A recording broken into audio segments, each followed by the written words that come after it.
ayuda de los 426 euros.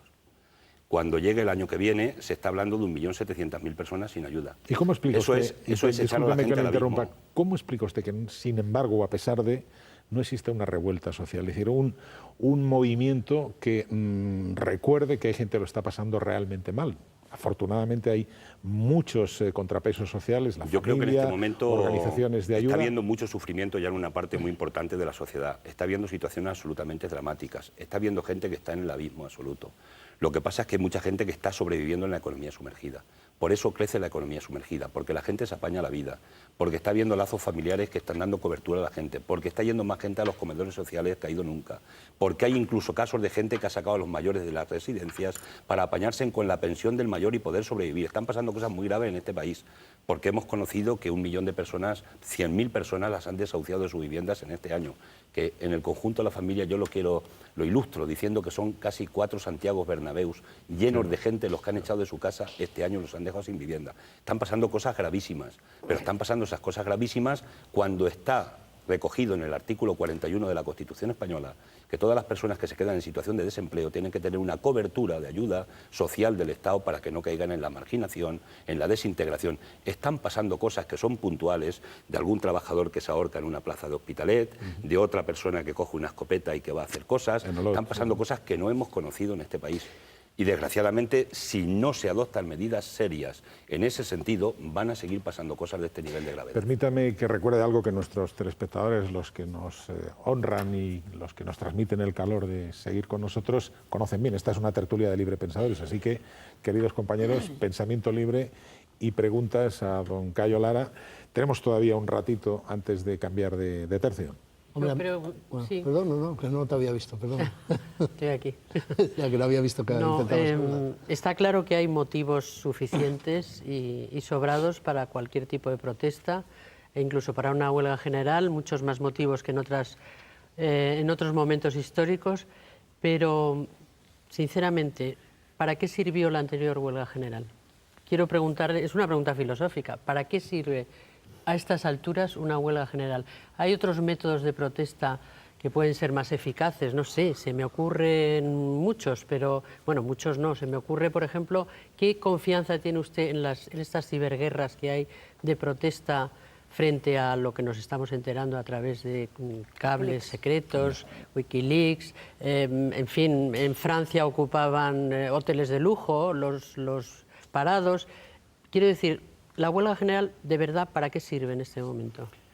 Yo creo que estamos asistiendo a un momento probablemente histórico también en nuestro país, porque fíjate qué ingenuos, los que nos creíamos que la democracia se inventaba para que la democracia, el poder del pueblo, controlara los mercados, controlara los poderes financieros, regulara la vida de las gentes en ese sentido, nos hemos encontrado con que son los mercados y los poderes financieros los que controlan la democracia y los que ponen de rodillas a los gobiernos.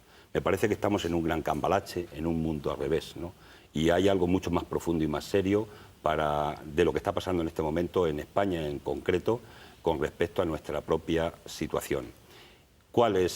¿Por qué protesta la gente y por qué protestamos? Pues mira, si están adoptando medidas de dureza contra la clase trabajadora, contra los de abajo, si hemos visto que en este tiempo los responsables de la crisis, que son otros, que son los poderosos, no se ha adoptado ni una sola medida por el gobierno para que los poderosos den una salida social a la crisis y contribuyan a la salida de la crisis, si eso no lo hemos visto, pues habrá que hacer algún nivel de protesta.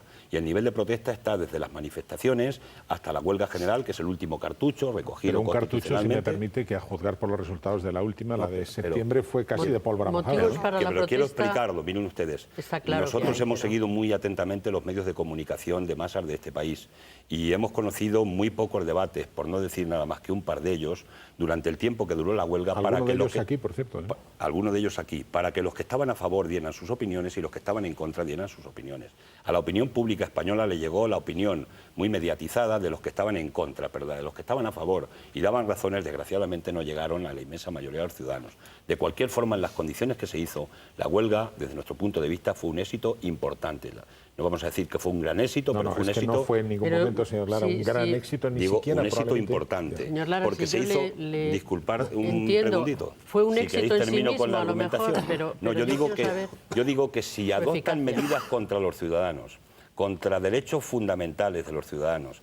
Nunca hemos conocido en la historia de nuestro país un ataque al estado del bienestar como el que se está haciendo en este momento concreto de nuestra historia. Se están quitando derechos que se conquistaron hace 30 y 40 años de la clase trabajadora. Si ante eso no se reacciona y no se organiza una protesta, los que están tomando las medidas lo que pensarán es que pueden apretar todavía un poquito más el tornillo.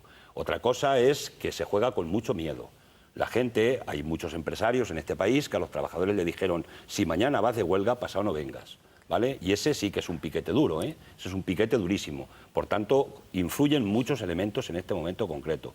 Yo pienso que hay que seguir ejerciendo el derecho de rebeldía ciudadana para decirle al gobierno y a los que adoptan medidas y a los poderes económicos que cuando no van las cosas como deben ir, en este caso concreto, y cuando se están atacando derechos fundamentales de las personas, conquistas, bienestar social, la gente tiene que decir y tiene que decir que no y tiene que manifestar, porque otros no se tienen que manifestar para conseguirlo. Otros los consiguen en los despachos con los teléfonos.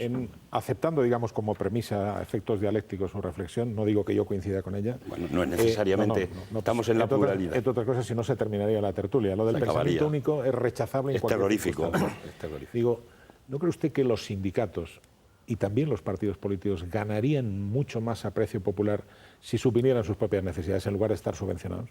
Quiero decir, el sindicalista, el que está afiliado a un sindicato paga la cuota. Eso reforzaría la independencia. Y lo mismo digo respecto a los partidos políticos. Hay una teoría. Una pregunta que no es la primera vez que hay una formula teoría, de una o de otra manera en esta tertulia. Hay una teoría importante y es, y nosotros la mantenemos, quien tiene independencia económica tiene independencia política. Cualquier dependencia económica te lleva a la dependencia política. Ergo. A los sindicatos, a los medios de comunicación, a todo lo que se mueve en un país donde la interrelación económica pues es una obviedad, ¿no? Que a los empresarios le den 400 millones de euros, por ejemplo, para hacer cursos. Pues bueno, se le da de los impuestos de todos los ciudadanos. Que a la Iglesia Católica se le den... tantos a los sindicatos. A la Iglesia Católica se le den 265 millones de euros por la cruz con el dinero de todos. Bueno, pues es un recurso que sale de todo y se le da a la Iglesia Católica. No digo otras partidas, solamente esa, me limito a esa. Que a Izquierda Unida nos den 1.800.000 euros de subvención al año por parte del Gobierno. Y bueno, el Estado será en este caso. El Gobierno lo da, pero es en nombre del Estado, evidentemente, 1.800.000 euros. Digo, lo subrayo, porque alguna gente habla de las grandes cantidades que nos dan de subvenciones. O sea, 2 euros por voto, para entendernos. Pues bueno, pues más o menos 2 euros por voto, efectivamente. Otros reciben más de 2 euros por voto, porque ya sabéis que la ley electoral también influye desde el punto de vista negativo. Que los sindicatos tengan subvenciones para hacer cursos de formación en los trabajadores, bueno, todo el mundo tiene una dependencia determinada. Yo tengo información de los sindicatos en concreto de que más del 50% de la partida con la que tienen de sus cuentas es recurso que se da de los propios afiliados con la cuota que se está pagando a los sindicatos. Tiene un nivel de dependencia, por tanto, determinado. Pero yo creo que no es bueno que se centre el tema, por decirlo de alguna manera, en los privilegios de los sindicatos, en un país donde está habiendo un fraude fiscal a las arcas de la hacienda pública de 75.000 millones de euros y donde mucha gente se lo está llevando de rositas y donde gente que critica a los sindicatos no está cumpliendo con sus obligaciones con la hacienda pública en cantidades inmensas.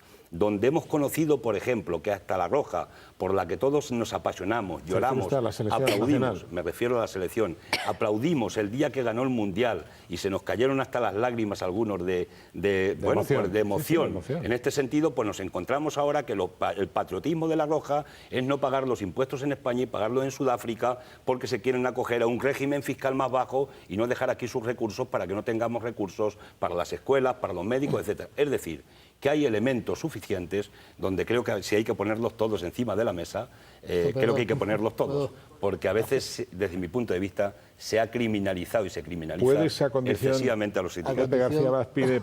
Puede ser a condición de que la pregunta sea muy corta y que la respuesta del señor Lara también corta, porque tenemos que irnos a publicidad. Es que tengo una gran curiosidad. Creo recordar que usted fue el primero que propugnó una huelga general y en aquel momento, bueno, los sindicatos no lo veían. Después pues vimos una luna de miel de los sindicatos con el gobierno. Entonces quería saber dos cosas.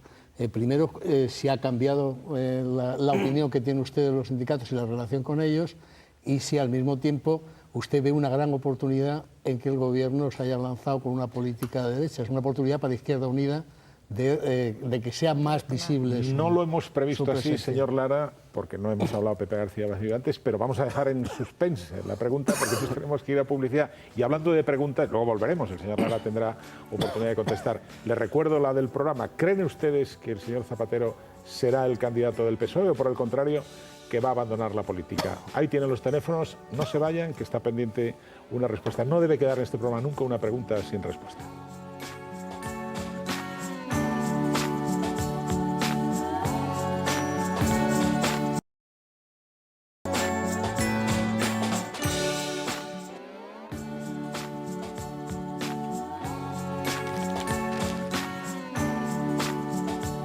Pues aquí estamos. Tenemos hoy como invitado principal a don Cayo Lara, coordinador de Izquierda Unida. Veníamos liando la hebra con él desde el principio del programa. Hemos hablado de unas cuantas cosas, del por qué Izquierda Unida está como está, con solo 2 escaños en el Parlamento, pese a haber obtenido 900.000 votos, de por qué a lo largo de estos años no han utilizado momentos de especial influencia política para cambiar o intentar cambiar esa vía electoral. Luego hemos avanzado hacia cuestiones más actuales. El señor Lara cree que estaría justificada una huelga general caso de que el Gobierno decida avanzar en el recorte o en la ampliación de lo que es la edad de cómputo para cobrar una pensión, incluso la ampliación del propio periodo de trabajo. Y teníamos pendiente además una pregunta de Pepe García Vaz que yo creo que deberías reformular, sí, porque sinceramente me he olvidado ya de la pregunta. Lo voy a resumir. Le hablaba de la luna de miel que tenían los sindicatos con el Gobierno.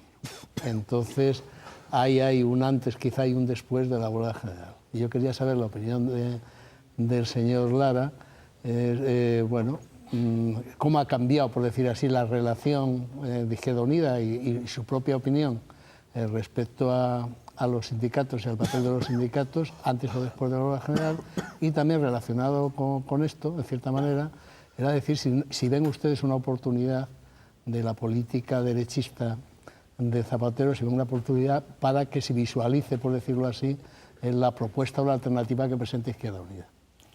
Sí, en primer lugar, nosotros con los sindicatos mantenemos una buena relación porque tenemos elementos de convergencia y coincidentes en cuanto al análisis crítico de la situación de la economía en nuestro país y del empleo en nuestro país. Coincidimos con ellos en frente de la reforma laboral, que se ha demostrado que es inútil, que es ineficaz y que crea más paro, además subvencionando despidos por parte de los empresarios a los trabajadores.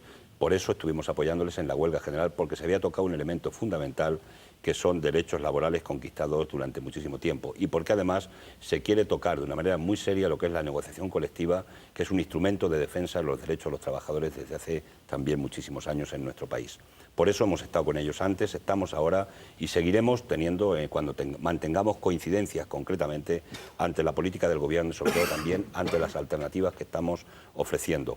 A mí me gustaría no crecer desde Izquierda Unida, no crecer porque en este país no hubiera 4,5 millones de parados, porque la gente tuviera trabajo, porque Zapatero, en lugar de hacer una política orientada a la derecha, hiciera una política de una salida social a la crisis y no una salida conservadora a la crisis, además inútil, como está haciendo. Pero nosotros, lógicamente, estamos creciendo porque Zapatero ha traicionado su programa electoral, ha traicionado a una base social importantísima, 11 millones de votantes que tuvo, que no les contó para nada qué es lo que iba a hacer ante una situación de este tipo y además los ha traicionado de una manera severa.